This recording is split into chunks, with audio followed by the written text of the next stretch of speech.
Fala pessoal, beleza? Eu sou o Caio aqui da equipe do Já Invest e esse aqui é mais um vídeo de análise de resultados do terceiro trimestre de 2022 e hoje a gente vai falar da Engie, uma empresa de geração de energia, uma das queridinhas que a gente tem aí na bolsa, que foi escolha lá do pessoal da nossa comunidade. Então se você quer ajudar a escolher os conteúdos que vêm para cá, já entra na nossa comunidade no link que eu vou deixar no primeiro comentário aqui desse vídeo.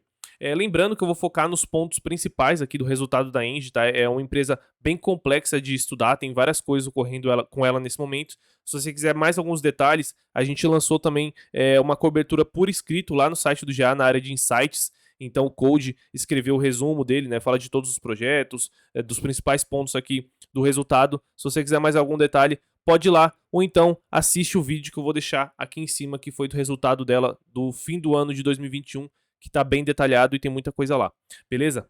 Bom, falando aqui da Engie, né, como eu falei para vocês, é uma empresa que é queridinha no mercado e não é à toa, tá? Uma empresa que multiplicou aí o valor investido por praticamente 12 vezes nos últimos 20 anos. Então, uma empresa que deu bastante resultado, quase que uma escadinha reta aí para cima, né? Nos últimos anos tem sofrido um pouco, principalmente por conta que é uma empresa que tem bastante dívida. E a gente viu que o custo da dívida tem aumentado um pouco no Brasil, a taxa de juros tem subido, isso acaba impactando um pouco empresas alavancadas, mas é uma empresa que, na nossa visão, realmente tem muita qualidade, tá?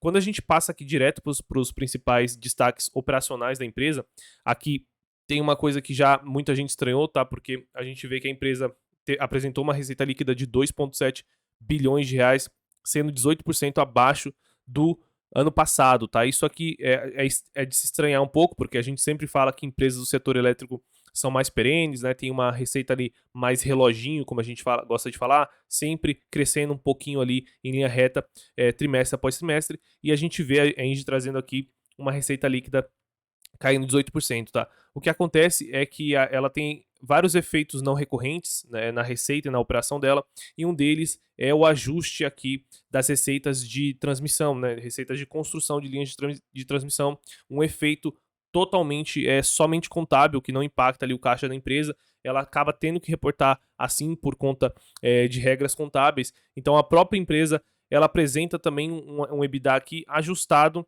por esses efeitos não caixa, tá? Então eu recomendo, né? A gente recomenda que vocês aqui observem mais essa linha aqui já considerando esse ajuste. E quando a gente olha ela, a gente vê que a empresa trouxe um EBITDA de 1,6 bilhões, um crescimento modesto aí de 7,3%, porém positivo na nossa visão, dado aí todo o investimento que a empresa está fazendo e todo esse período conturbado que a gente viu aí nos últimos 2 anos, né, com crise hidrológica, sendo a Engie uma empresa muito focada nesse tipo de geração. Então a empresa conseguiu crescer, é assim mesmo, né? As empresas de energia vão crescendo ali 7%, 5%, 8%, e quando você acumula isso ano após ano, dá um crescimento muito interessante, como a gente viu aqui no gráfico, tá? Passando aqui para o lucro líquido, a empresa conseguiu ter um lucro líquido ajustado, crescendo aqui 17% ano contra ano, tá? Com um lucro líquido no trimestre de 710 milhões, então crescendo bem acima do EBITDA. Isso ocorreu porque a empresa teve uma melhora no resultado financeiro. Eu até trouxe aqui, separei para vocês, o resultado financeiro dela desse trimestre foi negativo em 283 milhões, porém comparado com o terceiro trimestre de 2021, que foi negativo em 670 milhões, a empresa teve uma melhora de quase 400 milhões somente no resultado financeiro. Isso ocorreu por vários motivos, tá? Mas um dos principais foi a atualização monetária da dívida dela. A gente vai ver um pouquinho mais para frente. A Engie tem um perfil de dívida muito atrelado ali aos índices de inflação brasileiros, e a gente viu que nos últimos 3, 4 meses, por conta aí da queda, principalmente da queda dos preços dos combustíveis, esses índices foram, na verdade, deflacionários, ou seja, vieram mais baratos do que o trimestre anterior, e isso acaba impactando ali a dívida da Engie, e ela acaba registrando no balanço que ela teve um ganho ou uma redução de passivo, tá? E isso acaba melhorando o resultado dela no curto prazo, fazendo com que ela tenha tido um ganho no lucro líquido até acima do EBITDA, também uma coisa muito interessante, e por isso que faz tanto sentido para uma empresa que tem receitas atreladas à inflação, ter também dívidas atreladas à inflação, porque um acompanha o outro, e a empresa acaba tendo um perfil de dívida que faz sentido para ela, tá? Então a Engie sempre fez isso muito bem. Quando a gente olha a dívida líquida, tá? A empresa com uma dívida líquida de quase 15 bilhões, então é uma empresa que tem bastante dívida, mas a gente já vai ver um pouquinho mais para frente do vídeo que não é uma alavancagem que preocupa tanto assim.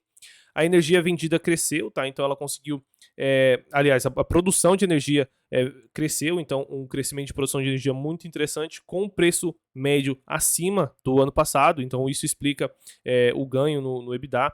Então isso aqui realmente um resultado positivo na nossa visão. Seguindo aqui com os destaques da empresa, um destaque que eu queria aqui separar foi a venda da usina termoelétrica de Pampa Sul. Quem acompanha a Engie aí uns 2, 3 anos que ela já vem falando que ela quer vender essa usina. Na minha visão, essa usina foi vendida por 2,2 bilhões de reais, então isso deve ajudar aí ou a empresa a investir ou a reduzir um pouquinho da alavancagem dela.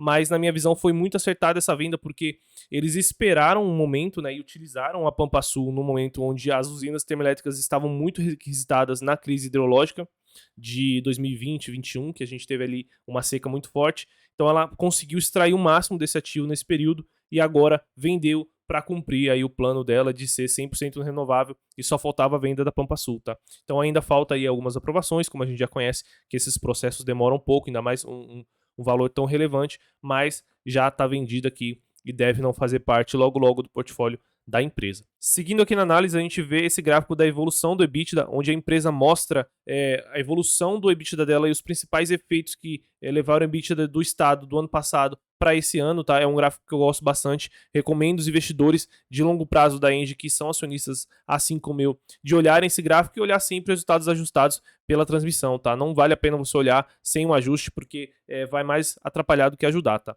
Então a empresa saiu de um resultado ajustado de 1,5 bilhão no ano passado e chegou a 1,6 bilhões esse ano, e os principais efeitos foram principalmente um ganho aqui de 324 milhões por conta do aumento de produção de energia e um ganho no preço médio da venda dessa energia, como a gente viu nos destaques financeiros, então isso foi importante para a empresa.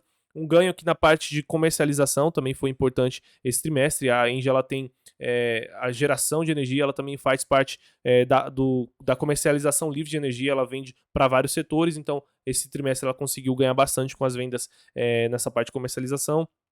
Teve também aqui um ganho na parte de receitas de transmissão, um ganho com a TAG também pequeno aqui, mas pouco a pouco vai incorporando ali no resultado da empresa, e dois impactos negativos importantes, tá? O primeiro, de repactuação do risco hidrológico. Então no terceiro trimestre de 2021, do ano passado, ela reconheceu uma receita de 372 milhões por conta da repactuação do risco hidrológico.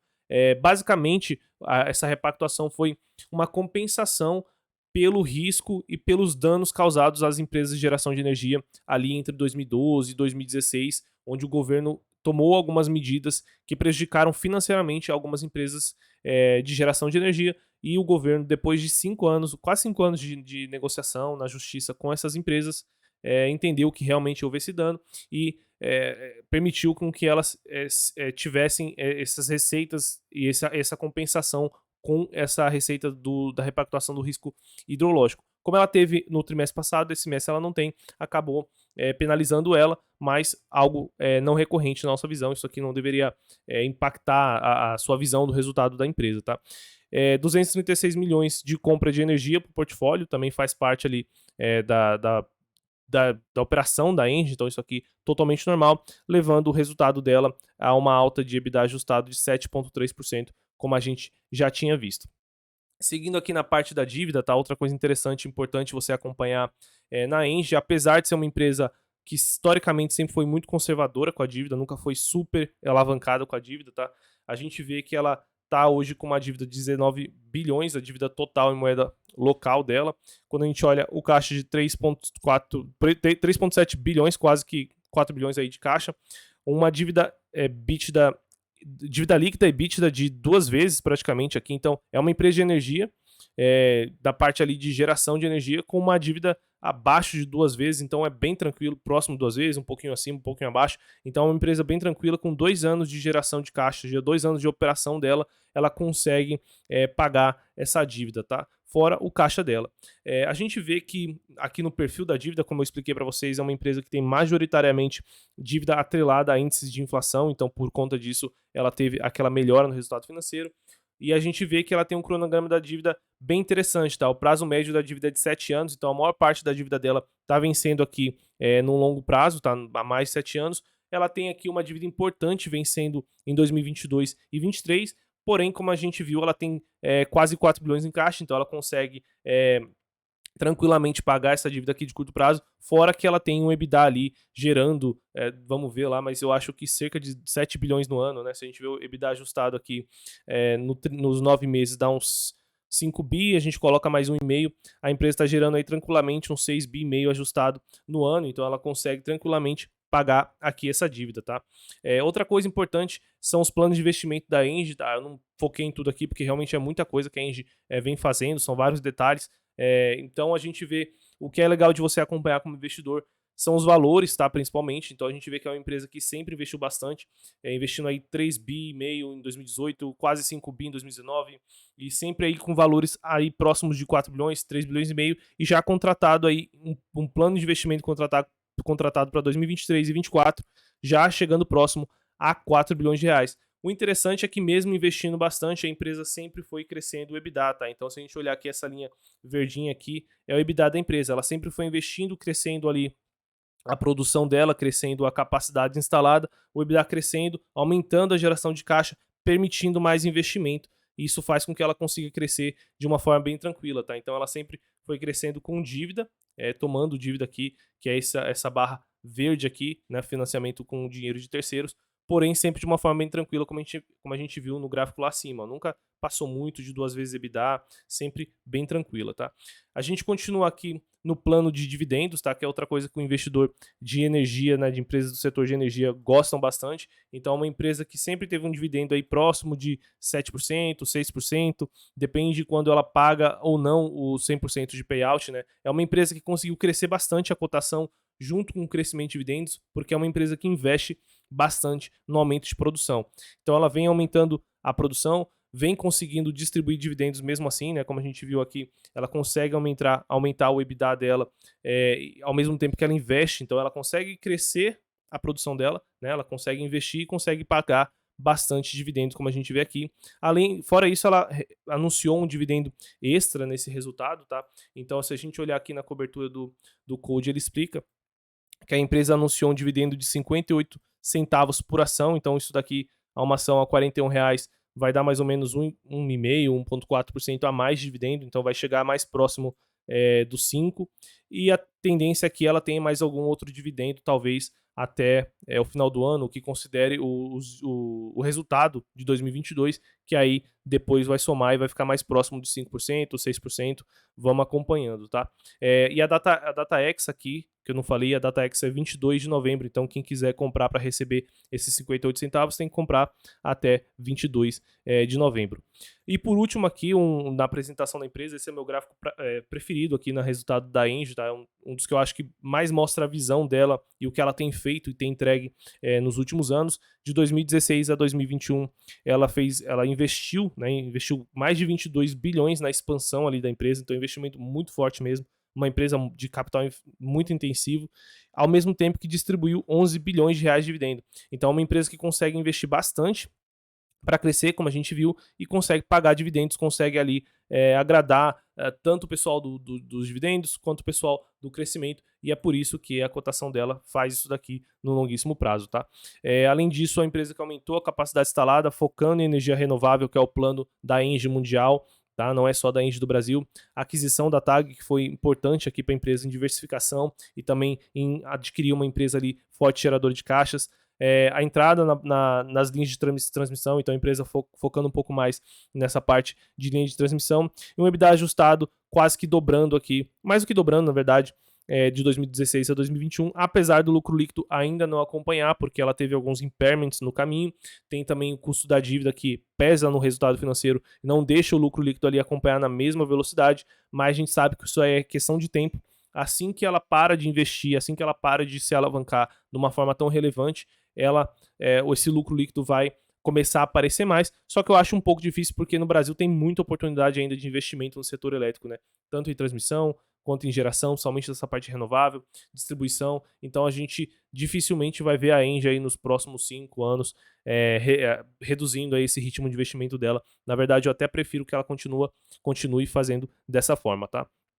Quando a gente olha aqui no GA, por que a Engie ela é tão queridinha no setor, tá? Além de pagar bons dividendos e ter uma cotação que cresce, ela é uma empresa de muita qualidade, tá? Se a gente olha aqui a dívida líquida EBITDA de algumas empresas do setor, não peguei todas, tá? Algumas mais conhecidas aí, comparando a NBR, a Auren, a STT e a Engie, a gente vê que a Engie é uma das menos alavancadas do setor.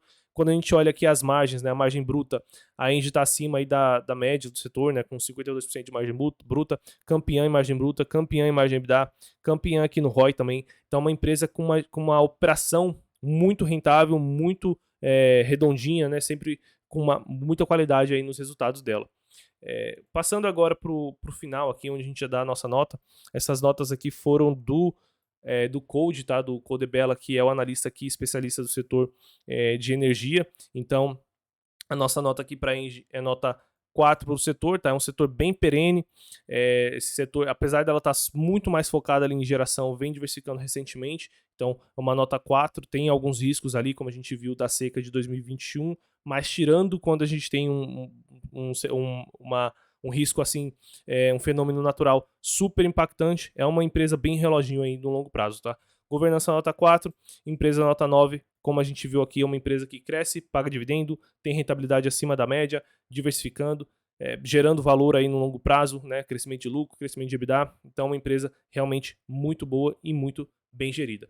Beleza, pessoal? Se vocês gostaram desse vídeo, não esqueçam de deixar o like para ajudar a chegar a mais pessoas. Comentem aqui embaixo se vocês têm Engie, se vocês querem ter Engie, se vocês gostaram desse resultado. Na nossa visão, como eu falei para vocês, foi positivo, mais um resultado positivo para a Engie e vamos acompanhar essa empresa aí no longo prazo. Beleza, pessoal? Por hoje é só e até o próximo vídeo.